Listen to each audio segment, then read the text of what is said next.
नमस्कार, सुबह लक्ष्मी में आपका स्वागत है। मैं हूं आशीष वर्मा। सबसे पहले देखते हैं इस वक्त की हेडलाइंस। कच्चे तेल में तेज गिरावट से दुनिया भर के बाजारों पर दबाव। एशिया में कमजोर शुरुआत, अमेरिका और यूरोप के बाजार गिरकर बंद। ब्रेंट क्रूड 3% गिरकर 11 साल के निचले स्तर पर पहुंचा। सप्लाई बढ़ने से चिंता। 10 लाख से ज्यादा कमाई वाले लोगों को नहीं मिलेगी एलपीजी सिलेंडर पर सब्सिडी। 1 जनवरी से लागू होंगे नए नियम। किसानों के लिए ब्याज पर मिलने वाली सब्सिडी भी हो सकती है खत्म। दीपक मोहंती कमेटी का कृषि पर हर तरह की सब्सिडी बंद करने का सुझाव। और दिल्ली में डीजल कार पर बैन के खिलाफ कंपनियों ने बनाया कोर ग्रुप, मिलकर तय करेंगी रणनीति। लेकिन चलिए, इस साल के आखिरी हफ्ते का आज दूसरा कारोबारी सत्र है और आज किस तरह के इंडिकेशंस आ रहे हैं। जो हमारा निफ्टी सिंगापुर में कामकाज कर रहा है, सिंगापुर में लिस्टेड है, वो मजबूती के साथ आज कामकाज के इंडिकेशंस दे रहा है। इनफैक्ट 1/3% से ज्यादा के उछाल के वहां पे इंडिकेशंस आ रहे हैं। इंटरेस्टिंग है, एक आउट परफॉर्मेंस है क्योंकि तमाम एशियन मार्केट्स में इतना उत्साह देखने को नहीं मिल रहा है। ग्लोबली भी हमने देखा है थोड़ा सा प्रेशर है, वो आगे टच अपॉन करूंगा। लेकिन हमारे मार्केट सेनेटर अनिल सिंघवी का मानना है कि आज निफ्टी और साथ साथ उसके बैंक निफ्टी दोनों में खरीदारी करने के मौके ढूंढने चाहिए, दोनों में खरीदारी करने की राय है। क्यों अनिल का ऐसा मानना है, उस पर आगे उनसे बातचीत करूंगा। लेकिन आज जो भारतीय बाजारों में आउट परफॉर्मेंस है वो बावजूद इसके है कि कल हमने देखा था ग्लोबल सेटअप थोड़ा सा कमजोर होता हुआ नजर आया था। कच्चा तेल एक बार फिर से दबाव, 3-3.5% की कमजोरी। ब्रेंट 11 साल के निचले स्तरों पर एक बार फिर से जाता हुआ और इसी के चलते हमने देखा था इक्विटी मार्केट्स में एक बार फिर से दबाव बनता हुआ। इनफैक्ट मेरे साथ मेरे सहयोगी डिम्पी कालरा जुड़ चुके हैं। डिम्पी, हाय, गुड मॉर्निंग। एक बार फिर से कच्चा तेल दबाव बना रहा है, क्या वही वजह थी जो दबाव के साथ कामकाज हुआ अमेरिका में कल? बिल्कुल, तेल ही बड़ी वजह रहेगी आशीष, वो आगे भी रहने वाली है। इनफैक्ट क्योंकि जिस तरह के संकेत देखने को मिल रहा है उससे लगता नहीं है कि कच्चे तेल में कुछ खास बड़ा बदलाव होने को मिलेगा। हालांकि अगर आप आंकड़ों के लिहाज से भी देखेंगे तो पूरी तरह से दबाव देखने को मिला है अमेरिकन बाजारों में, और ये पूरी तरह से ये भी कह सकते हैं कि कच्चे तेल पर निर्धारित है। बुधवार को एक अहम आंकड़ा आना है यूएस के अंदर ही, वो है इसकी भंडार के आंकड़े जो कि तेल के, और साथ ही साथ पेंडिंग होम सेल्स के आंकड़े भी आएंगे। लेकिन ठीक उससे पहले आप देखें पूरी तरह से दबाव के अंदर अमेरिकी बाजार आपको यहाँ पे देखने को मिलेगा। ये सारी की सारी कहानी पूरी कच्चे तेल के ऊपर चलती हुई दिखी है। लेकिन इसके अलावा अगर आप एनर्जी सेक्टर में एक और फ्यूल देखें, वह गैस, इसका आउटलुक में यह बढ़ोतरी आती हुई दिख रही है क्योंकि आगे चल के सर्दियां अगर बढ़ती हैं, जिसको लेकर काफी ज्यादा आउटलुक पॉजिटिव आ रहे हैं, उससे गैस के प्राइजेस में एकाएक वापस तेजी आती हुई दिखी है। तो इसलिए कच्चा तेल एक तरफ और गैस एक तरफ, दोनों ही एक ही सेगमेंट एनर्जी सेगमेंट में, लेकिन प्रोपोर्शनेट बिल्कुल अलग अलग यहां पे कामकाज करते हो। लेकिन अमेरिकी बाजार पूरी तरह से इसको एडजस्ट अपने साथ फिगर्स को करता हुआ और क्रूड को ज्यादा इंपॉर्टेंस देते हुए एक वीकनेस दिखा रहा है। 11 साल के निचले स्तरों पर ब्रेंट पहुंचा है। इसके अलावा यूरोपियन बाजारों में क्योंकि फुट्सी सरकारी छुट्टी के कारण बंद था, लेकिन जो भी बाजार खुले थे यूरोपियन बाजारों के अंदर, उन सभी के अंदर हमने कम वॉल्यूम के साथ कामकाज होते हुए देखा और क्रूड का इंपैक्ट वहां पे भी था और ज्यादातर बाजार हमें लाल निशान में ही आते हुए दिखे, जिसमें डैक्स भी शामिल है। इसके अलावा अगर आप एशियन मार्केट्स की अगर बात करें तो यहां पर भी प्रेशर है। चाइना की तरफ से कुछ कंसर्न्स वापस आए हैं, स्पेशली नवंबर में जो चीन के इंडस्ट्रियल सेगमेंट से जुड़ी हुई कंपनीज है उनके मुनाफे में फिर से कमी आई और लगातार छठा ऐसा महीना है जहां पे हमने दबाव आते हुए देखा है। तो चाइना अभी भी एक कंसर्न बना हुआ है, लेकिन क्रूड का देखें तो यहां पर भी हावी रहा और ज्यादातर बाजार आपको कमजोरी दिखे अगर आप इसको छोड़ दें एसजीएक्स निफ्टी को, जो कि भी आपको हर निशान में दिख रहा है। ओके, तो एसजीएक्स निफ्टी मजबूती के इंडिकेशंस दे रहा है। अदरवाइज एशिया ठंडा कामकाज करता हुआ, ओवरनाइट क्यूज जो हमने यूरोप से पिकअप करे हैं, अमेरिका से पिकअप करे हैं, वो कमजोरी के हैं। हालांकि ध्यान रखें, अमेरिका में शुरुआती कमजोरी के बाद दिन भर एक बड़ी स्मार्ट रिकवरी देखने को मिली है। एकदम सपाट या ऑलमोस्ट 1/4% तक की कमजोरी के साथ ही अमेरिकन मार्केट्स फाइनली जाकर बंद हुए हैं।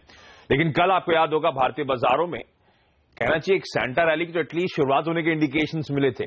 सुस्त शुरुआत के बाद दिन भर बाइंग और फाइनली दिन के हाईज पे जाके इंडियन मार्केट्स क्लोज हुए। सेंसेक्स में ऑलमोस्ट 200 पॉइंट तक की तेजी थी। निफ्टी आपके स्क्रीन पर 7900 के कंफर्टेबली ऊपर 7925 के लेवल्स के इस समय कामकाज करता हुआ। मिड कैप जरूर शांत थे कल, लेकिन स्मॉल कैप्स में भी कल इसी मैग्नीट्यूड 0.5% के आसपास का उछाल था।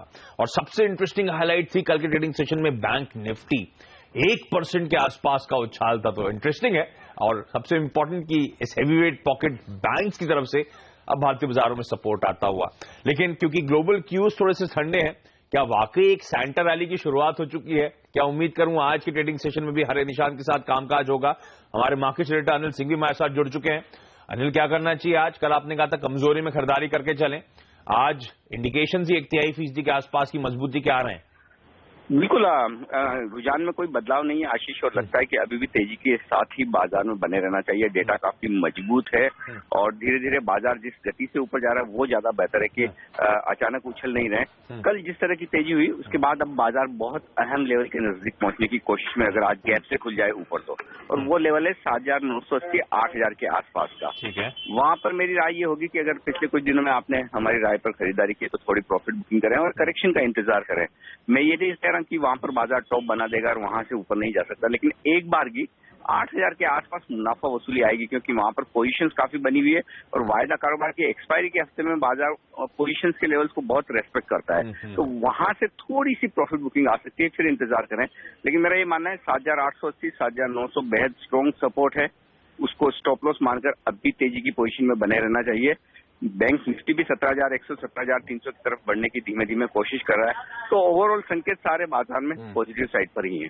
तो चलिए, खरीदारी करने के मौके ढूंढने चाहिए। निफ्टी, बैंक निफ्टी दोनों में खरीदारी करके चलें। इनफैक्ट 79,88,000 तक के लेवल्स पर जब अगर निफ्टी नजर आए आपको तो वहां पे मुनाफा वसूल लें। इनफैक्ट अगर हम दिखा सकें सीएनबीसी आवाज का जो ब्रोकर्स पोल था उसमें भी ध्यान रखें ऑलमोस्ट 50% ब्रोकर्स मान रहे हैं कि 7950 से 8,000 के लेवल्स के आसपास शायद इस बार गुरुवार को इस दिसंबर वायदा की एक्सपायरी होती हुई नजर आएगी। तो यहां से शायद और कुछ मोमेंटम बचा हुआ है और शायद वाकई एक सैंटा रैली इस हफ्ते एटलीस्ट देखने को मिलेगी। लेकिन जहां तक एफआईआई के रुझान की बात है, विदेशी संस्थागत निवेशकों ने कल भी बिकवाली करी है 300 करोड़ रुपए के आसपास की। लेकिन जो ज्यादा इंपॉर्टेंट है, हमारे घरेलू संस्थागत निवेशकों की बाइंग, और इनफैक्ट तगड़ी बाइंग। कल कैश मार्केट में ऑलमोस्ट 1,000 करोड़ रुपए के आसपास की बाइंग वहां पे हुई है। अनिल के अलावा एक और एक्सपर्ट का व्यू आगे लेकर आऊंगा, लेकिन उससे पहले आपको बता दूं आज कौन सी इवेंट्स पर आपको नजर रखनी चाहिए। सबसे पहले ध्यान रखें 9 एफडीआईज पर विचार के लिए एफआईपीबी की आज बैठक है। उसमें सबसे इंपॉर्टेंट है हॉलसिम और अंबुजा, ये दोनों कंपनीज आज फोकस में रहेंगी। बोर्ड की बैठक है आज श्रेय इंफ्रा की, उसके बाद एक प्रेस कॉन्फ्रेंस होगी दोपहर 1 बजे। प्रेस कॉन्फ्रेंस है तो किस तरह का स्ट्रैटेजिक अनाउंसमेंट होने वाला है उस पर सबकी नजर रहनी चाहिए। इसके अलावा उदयपुर सीमेंट का ओएफएस आज खुलेगा, 11.25 रुपए प्रति शेयर इसका प्राइस रखा गया है। और लास्टली SC/ST एंटरप्रेन्योरशिप के लिए पीएम योजनाओं का ऐलान कर सकते हैं आज। ये तमाम इवेंट्स हैं जिन पे हमारी और आपकी नजर रहनी चाहिए। लेकिन चलिए एक और एक्सपर्ट का व्यू लेकर आते हैं हमारे साथ। अब प्रिसीजन इन्वेस्टमेंट सर्विसेज के किरण जाधव जोड़ रहे हैं। किरण, हाय, गुड मॉर्निंग। क्या करना चाहिए निफ्टी में सर? कल की मजबूती क्या कायम रहेगी? मॉर्निंग आशीष जी, मेरा भी यही मानना है कि कल की तेजी और भी बरकरार रहेगी और मेरे ख्याल से 7900 ये एक साइकोलॉजिकल सपोर्ट भी है, तो स्टॉप लॉस 7895 जो टेक्निकल सपोर्ट भी बनता है इधर लगाना चाहिए और टारगेट 7980 के लिए चलना चाहिए। पर एक कंसर्न मेरा जो दिखाई दे रहा है वो है बैंक निफ्टी। बैंक निफ्टी 17,000 के ऊपर कंसिस्टेंटली रहना चाहिए, तभी ये टारगेट आने की संभावना बन जाती है। 17,000 के नीचे अगर बैंक निफ्टी कंसिस्टेंटली ट्रेड करता है तो निफ्टी में स्ट्रेंथ दिखाई नहीं देगी, तो यही एक कंसर्न है और उधर नजर रहनी चाहिए। ओके, तो बैंक निफ्टी 17,000 के बेहद करीब है, कुछ उससे नीचे कामकाज कर रहा है। 17,000 के ऊपर अगर सस्टेन करता है तो मजबूती रहेगी। तो बैंक निफ्टी इंपॉर्टेंट बैरोमीटर होगा जिस पर आपको नजर रखनी चाहिए। लेकिन किरण, निफ्टी में तो आप खरीदारी करने की सलाह दे रहे हैं, कोई स्टॉक्स आपने आइडेंटिफाई करे हैं सर? हाँ जी, 2 स्टॉक्स है, केपीआर मिल है और केईआई है। दोनों ही कल अच्छे मोमेंटम के साथ ब्रेकआउट देते हुए नजर आए। तो केपीआर मिल्स बाय सजेस्ट करता हूँ, स्टॉप लॉस 848 का रखना चाहिए और टारगेट 910 के रखने चाहिए। और दूसरा स्टॉक होगा केईआई जिसका स्टॉप लॉस 111 होगा और टारगेट 119। पर ये केईआई अगर 119 पे आता है तो बेचने की सलाह नहीं होगी, उधर ही यानी ट्रेलिंग स्टॉप लॉस का इस्तेमाल करना चाहिए। लॉन्ग टर्म चार्ट्स पे बहुत बड़ा ब्रेकआउट आएगा अगर 119 के ऊपर क्लोज देता है तो। ओके, तो केपीआर मिल्स और केईआई इंडस्ट्रीज इन दोनों में खरीदारी करने की सलाह। किरण, आपका बहुत बहुत धन्यवाद। और इनफैक्ट डिम्पी मेरे साथ बने हुए। डिम्पी, आपने भी कुछ एक्सपर्ट से बातचीत करी है, कौन से ट्रेडिंग आइडियाज आज के लिए? 3 एक्सपर्ट से हमने बातचीत की है। मनोज सचदेवा कह रहे हैं कि अदानी पोर्ट्स को खरीदा जा सकता है। आज के मोमेंटम को देखते हुए उनका टारगेट करीब 280 रुपए का है और ये ट्रेड 2 से 3 दिन के लिए उन्होंने दिया है और 255 रुपए का इसमें आप एक स्टॉप लॉस भी रख लें तो अदानी पोर्ट्स खरीदने की राय है। अपोलो टायर्स में भी वो कह रहे हैं कि चाहे आप यहाँ पे खरीदारी कर सकते हैं। 152 का 152 का एक स्टॉप लॉस आपको जरूर रखना होगा। 165 रुपए तक का वो टारगेट दे रहे हैं। 2 से 3 दिन का ये भी ट्रेड है। इसके अलावा आशुतोष सरनास की भी हमने बातचीत की। उन्होंने कहा है कि आप पंजाब नेशनल बैंक खरीदना चाहें तो यहाँ पे खरीदारी करें। 126 का टारगेट होगा और 118 का एक स्टॉप लॉस है। ये ट्रेड 1 से 2 दिन के लिए है। इसके अलावा डीएलएफ में भी आप चाहें तो खरीदारी कर सकते हैं। यहाँ पे 119 का टारगेट है और करीब 113 रुपए 50 पैसे का एक स्टॉप लॉस आपको लगाना है। 1 से 2 दिन के हिसाब से ये भी ट्रेड दिया गया है। निशांत जैन का मानना है कि एक्सिस बैंक में आप खरीदारी कर सकते हैं। वहां पे ट्रेड करीब 465 के हिसाब से आप रखें टारगेट को और 450 रुपए के आसपास का एक स्टॉप लॉस रखना होगा। और एक सीमेंट कंपनी इंडिया सीमेंट पे भी वो खरीदारी की राय दे रहे हैं। ये ट्रेड 4 से 5 दिनों के लिए है और इसमें टारगेट 92 रुपीज का है। इंटरेस्टिंग। क्रॉस द बोर्ड तमाम एक्सपर्ट्स हमारे मानते हैं आज खरीदारी करके चलें। वो तमाम स्टॉक स्पेसिफिक रणनीति या टारगेट्स और स्टॉप लॉसेज आपकी स्क्रीन पर आते रहेंगे। लेकिन चलिए, और कौन से टॉप 5 शेयर्स रहेंगे फोकस में खबरों की वजह से जानते हैं मेरे सहयोगी हेमंत गई से। हेमंत, हाय, गुड मॉर्निंग। कौन से स्टॉक्स हैं आज आपके रडार पर? मॉर्निंग आशीष। और रिलायंस इंफ्रा पहला स्टॉक होगा मेरे रडार पर। जिस तरह से काफी दिनों से खबरें आ रही हैं कि रिलायंस इंफ्रास्ट्रक्चर अपने सीमेंट कारोबार को बेचना चाहता है, उसके लिए काफी कंपनियों से बातचीत चल रही है। अब खबरें ये आई हैं कि ब्लैकस्टोन, बिरला कॉर्प और बेरिंग एशिया, ये 3 प्रमुख कंपनीज हैं जो फाइनल रेस में है इनके सीमेंट कंपनी को एक्वायर करने के लिए, तो इस शेयर पर नजर होगी। इसके अलावा दूसरा शेयर होगा एनबीसीसी का, माफ कीजिएगा। एनबीसीसी में हमने कई दिनों से देखा है बड़े ऑर्डर्स इनको मिल रहे हैं और इस कड़ी में एक और ऑर्डर जुड़ चुका है। एक टाउनशिप बनाने का ऑर्डर इनको मिला है।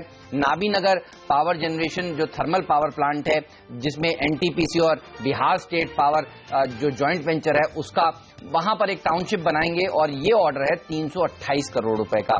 ल्यूपिन एक और ऐसी कंपनी है जिस पर नजर होनी चाहिए। यूएसएफडीए से एक ऑस्टियोपोरोसिस टैबलेट के लिए मंजूरी मिली है, तो इस स्टॉक पर नजर होगी।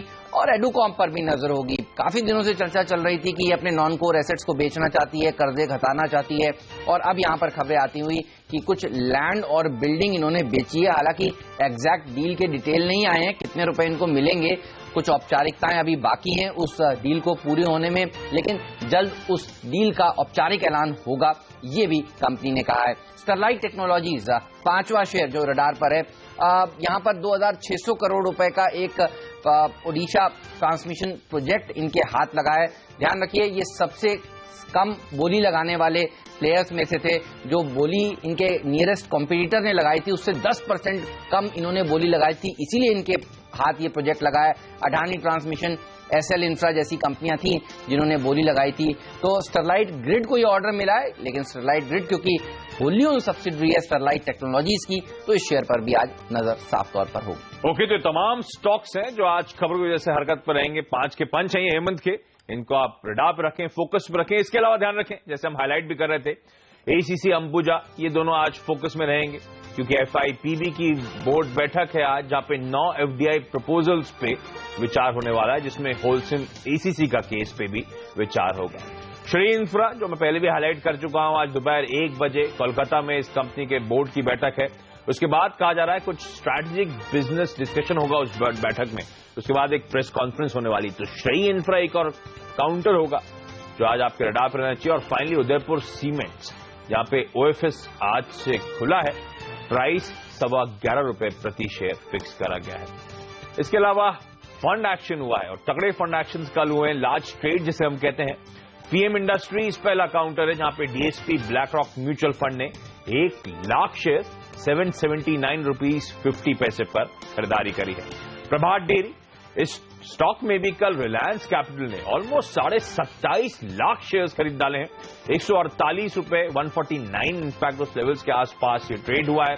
एक और इंटरेस्टिंग कंपनी है सारेगामा इंडिया, जहां पे रिलायंस कैपिटल ने ही ऑलमोस्ट 12 लाख शेयर्स कल के ट्रेड में उठाए हैं। 362 रुपए के आसपास रिलायंस कैपिटल ने खरीदारी करी है। और ईपीसी इंडस्ट्रीज में भी रिलायंस कैपिटल कल एक्टिव हुआ है। 3.5 लाख शेयर्स 147 रुपए पर खरीदारी की गई है। लेकिन चलिए यहाँ पे एक छोटा सा ब्रेक लेंगे। हमारे दोनों एक्सपर्ट जिनसे अब तक हमारी बातचीत हुई, ध्यान रखें, अनिल और किरण जाधव, दोनों का मानना है निफ्टी में खरीदारी करके चलें।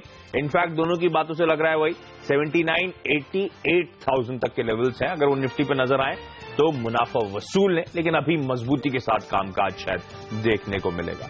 और जाते जाते एक बार फिर से बता दूं कौन से इवेंट्स पे आपकी नजर रहनी चाहिए। 9 एफडीआई पर विचार के लिए FIPB की बैठक है हॉलसिम और अंबुजा फोकस में। बोर्ड बैठक के बाद श्री इंफा की प्रेस कॉन्फ्रेंस 1 बजे और उदयपुर सीमेंट का OFS आज खुलेगा। प्राइस ₹11.25 प्रति शेयर तय करा गया है। SC/ST एंटरप्रेन्योरशिप के लिए PM योजनाओं का ऐलान कर सकते हैं आज। तो तमाम वो इवेंट्स हैं जो आज आपके रडार पर रहना चाहिए। और वहीं इंडियन ट्रेडर्स लीग में चल रहा है शेयरों के शहंशाह कॉन्टेस्ट का फाइनल राउंड। देश के 5 शहर दिल्ली, मुंबई, कोलकाता, पुणे और बेंगलुरु के विजेता लाइव ट्रेडिंग कर रहे हैं और इस कॉन्टेस्ट के विजेता का ऐलान होगा 2 फरवरी और विजेता को मिलेगा ₹1 लाख का इनाम।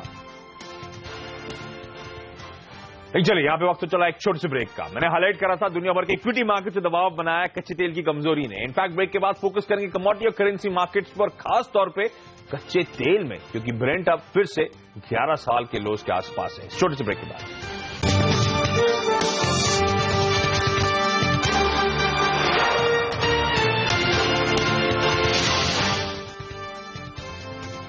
के बाद आपका स्वागत है और अब बात करते हैं करेंसी और कमोडिटी बाजार की। ओवर सप्लाई की चिंता बढ़ने और जापान में खपत कम होने की वजह से क्रूड में तेज गिरावट आई है। क्रूड फिसलकर 11 साल के निचले स्तर पर पहुंच गया है। नामेक्स और ब्रेंट पर भाव $37 के नीचे है। वहीं सोनी में भी गिरावट देखने को मिली है। कॉमेक्स पर भाव $1070 के नीचे ट्रेड कर रहा है। उधर कल डॉलर के मुकाबले रुपया 2 पैसा मजबूत होकर $66.19 पर बंद हुआ है। कमोडिटी और करेंसी बाजार में आज क्या स्ट्रैटेजी हो, ये बताने के लिए हमारे साथ आनंद राठी कमोडिटीज के रविंद्र राव जुड़े हैं। रविंद्र, हाय, गुड मॉर्निंग। सबसे पहले तो कच्चा तेल फिर से कमजोरी, 3-3.5% के आसपास का दबाव, और इनफैक्ट मैं पढ़ रहा था, लॉजिक था कि एशिया में डिमांड को लेकर चिंताएं। जापान में जो ऑयल कंजम्पशन, आप सबको बता दूं, जो कल आंकड़े आए हैं 46 साल के लोस पे ऑयल की बिक्री के आंकड़े आए हैं। तो एक बार फिर से डिमांड को लेकर बड़ी चिंता है और इसीलिए आपने देखा है तगड़ी पिटाई होती हुई कच्चे तेल में। रविंद्र, क्या लग रहा है, आज भी प्रेशर होगा? दबाव कितना होगा? 11 साल के फ्रेश लोस पे तो हम ऑलरेडी पहुंच चुके हैं। गुड मॉर्निंग आशीष। क्रूड में जो थीम है वो थीम अभी भी ओवर सप्लाई का है, लेकिन अभी जैसे आपने बताया कि डिमांड की कमी की वजह से भी थोड़ा सा प्रेशर देखने मिल रहा है। तो क्रूड में हमने देखा है कि क्रूड जब भी ऊपर जाता है तो ऊपर में सस्टेन नहीं कर पा रहा है, लाइक $37-38 तक जाता है, तो वहां से फिर से एक बार सेलिंग आ रही है इसमें। तो मेरे हिसाब से इसमें एक रेंज में रहेगा ओवरऑल जो क्रूड का मूव है। तो मेरे हिसाब से $34 नीचे में और ऊपर में $38 से $39 का रेंज लग रहा है मुझे। ओवरऑल इसका जो बायस है वो दैट इज स्टिल वीक। तो मेरे हिसाब से एक बार 2480 तक आता है तो एक बार इसमें बिकवाली कर सकते हैं इंट्राडे के सेशन में, और नीचे में 2420 से 2380 तक के प्राइजेस मुझे पॉसिबल लग रहे हैं। ओके, तो कच्चे तेल में बिकवाली करने के मौके ढूंढने 2480 के लेवल्स के आसपास ये सेल इनिशिएट करें, ₹60 के आसपास शायद नीचे जाता हुआ नजर आए। इसके अलावा सोने में क्या करूं सर? इंटरनेशनल मार्केट्स में तो 1070 के लेवल्स के ऊपर अब इस समय कामकाज हो रहा है। क्या कुछ मजबूती के संकेत देखने को मिलेंगे डोमेस्टिक मार्केट्स में? खरीदारी करके चलूं? आशीष, जो प्रेशियस मेटल्स है उसमें वॉल्यूम्स काफी कम हो चुका है, like because of this holiday trimmed week, और मेरे हिसाब से इसमें मूव काफी सबड्यूड रहेगा, लेकिन ओवरऑल जो इसका बायस है दैट इज स्टिल वीक, और मेरे हिसाब से इसका जो ओवरऑल व्यू जो है वो $1040 से $1030 तक का है, लेकिन इंट्राडे के पर्सपेक्टिव से ज्यादा कुछ मोमेंटम आएगा, बट स्टिल आई थिंक 25,200 तक अगर रैली आता है तो एक बार इसमें सेलिंग कर सकते हैं। 25,280 का स्टॉप लॉस होना चाहिए, और नीचे में मुझे लगता है कि फिर से एक बार 25,000 तक के भाव हमें देखने मिल सकते हैं। ओके, तो यहाँ पे उछाल में बिकवाली करने के मौके ढूंढे। लेकिन रविंद्र जी, करेंसी मार्केट्स में क्या होगा? रुपया कैसा कामकाज कर सकता है? कल तो एकदम फाइनली जाके फ्लैट क्लोजिंग देखने को मिली है। जी हाँ, लाइक जैसे मैंने बताया कि पार्टिसिपेशन काफी लो है, और लेकिन मेरे हिसाब से रुपए में अभी भी एक बार 66 से 66, 65, 90 तक के लेवल्स पॉसिबल है फ्यूचर्स मार्केट में। करंट कॉन्ट्रैक्ट है वो एक बार 66 तक आ सकता है, तो 66.30 तक आता है तो एक बार सेलिंग कर सकता है। 66.50 का स्टॉप लॉस होना चाहिए। 66 से 65.90 तक के टारगेट पॉसिबल है इसमें। ओके, चलिए, तो रुपए में फिर बिकवाली करने की सलाह है आपकी स्क्रीन पर। आप वो कच्चा तेल बिकवाली करके चलें, सोने में किसी भी उछाल में बिकवाली करने के मौके ढूंढें, और रुपए में भी बिकवाली करने की सलाह 66 तक की लेवल्स तक शायद जाता हुआ नजर आए। रविंद्र, आपका धन्यवाद सुबह सुबह वक्त निकालने के लिए। लेकिन यहां पे एक छोटा सा ब्रेक के बाद नजर डालेंगे बाजार की चाल पर।